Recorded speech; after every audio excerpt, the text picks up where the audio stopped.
Right, in this video, we're going to look at a couple of the newest shows on Disney Plus and take a look at the streaming technicals, see what kind of Dolby Vision, Dolby Atmos bit rates, and all of that Disney is delivering. So I'm sitting here in front of my 83-inch LG G2. I've got the new 2022 Apple TV 4K model with the developer debug HUD enabled, so we can take a look at all of these technicals. First one we're going to look at is the latest Star Wars show, Andor. Disney Plus says we're supposed to be getting 4K, Dolby Vision, Dolby Atmos, pretty standard for Disney Plus content, which is awesome. Let's see what the technicals show. So we're here at the beginning of the first episode of the series, and we have pretty standard Disney Plus numbers here. QDH1, video codec, Dolby Vision 5, we've got full 4K. This is a scope presentation, and we do have the black bars above and below. 18.65 peak video bitrate, 17.81 average. That's pretty average for average.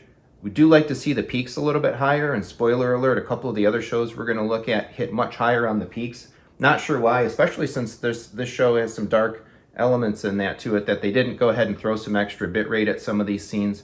But in any case, we are getting Dolby Atmos, 768 kilobit. That's the top, highest echelon, the best that you can get for streaming Dolby Atmos. So all in all, Disney Plus is generally a winner, and they did pretty well by this show, sticking to their numbers.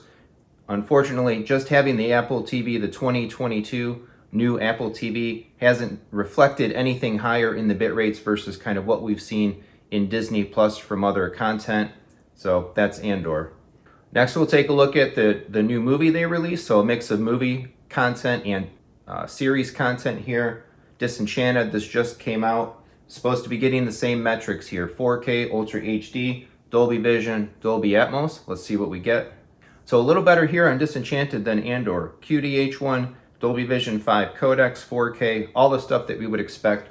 Reliable streaming, ramps right up to the bit rates and the levels and all of that it should be delivering. Here's the better part though. Peak video bitrate, 28.29, knocking on the door of 30 megabit. I always like to see streaming peaks up in the 30s, and I would like to see streaming averages up into the 20s. It's possible. Disney Plus and some of these providers, Movies Anywhere, iTunes, do stream up at those levels. So pretty decent peak here. Average though, still clocking in the mid-teens, 16.79. We have the regular kind of Disney Plus Dolby Atmos again, 768 kilobit. So we're getting what they promised. It worked great. Good peak, average. Disney Plus, just generally speaking, is a pretty quality streaming service though.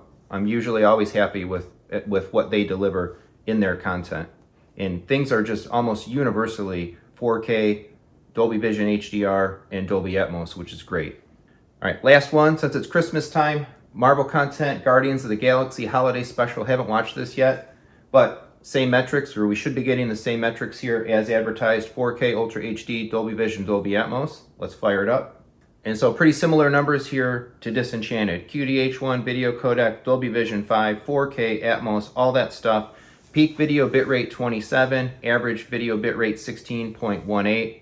Good quality overall. Could be better, could be higher, but not bad by any means. Interestingly, they didn't go scope on this one. It's a full 16:9 presentation. We do have our Dolby Atmos at 768K. And so yeah, across 3 pieces of content then, pretty consistent with Disney Plus. So are you a Disney Plus subscriber? Do you like the Disney Plus content? How do you feel about the quality? Again, Disney Plus is kind of one of those workhorses of the streaming services. They do pretty well. They're always consistent. And unlike Netflix, where it might be hit or miss, what new content might actually be in HDR or what content might have Atmos, Disney always delivers, or always seems to deliver, those codecs and those capabilities in their content, which is great. So sound off in the comments. Let me know what you think of Disney Plus. Otherwise, please do all the regular YouTube stuff, like, subscribe, hit the bell for notifications. Check out the video popping up now where I go over the streaming technicals of some of the exclusive content on Apple TV Plus. And if you'd like to support the channel, check the description below. There are super thanks, merchandise, channel memberships, Amazon affiliate links, and more. Thanks so much for watching. Come on back for more of these streaming technical check-ins and face-offs, as well as a whole bunch of home theater discussion and fun.